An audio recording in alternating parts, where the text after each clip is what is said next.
Soucieux de connaître la réalité de sa province et être à proximité de sa population, le gouverneur Crispin Mukendi a ce jeudi 11 juillet 2024 aux heures vespérales effectué une descente sur terrain dans le chef-lieu de la province du Kasaï.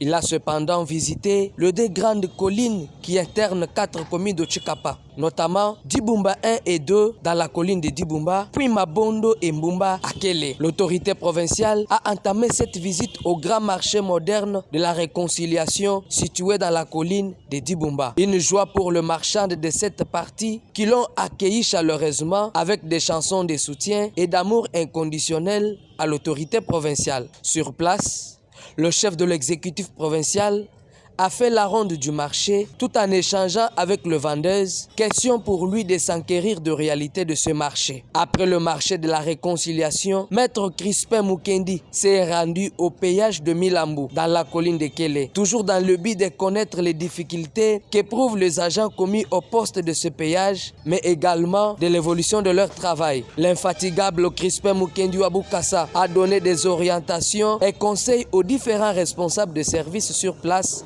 afin de travailler dans l'harmonie et franche collaboration. Il a par la suite visité l'arbre planté par le docteur Etienne Tshisekedi dans la parcelle de M. Chingungu Jonas, l'un des premiers acteurs de l'UDPS dans la fédération de Tchikapa. Cette plante symbolise l'existence du parti au Kasaï. Déterminé à redorer l'image de sa province, Maître Crispin Mukendi a en définitive terminé sa mission avec une visite d'une tête d'érosion qui menace le marché Tukuniema, grand ravin de Tchikapa dans la colline de Kélé. Signalons que de partout où il est passé, le gouverneur Crispin Mukendi a posé que les actes de générosité en assistant des personnes vulnérables d'une manière financière.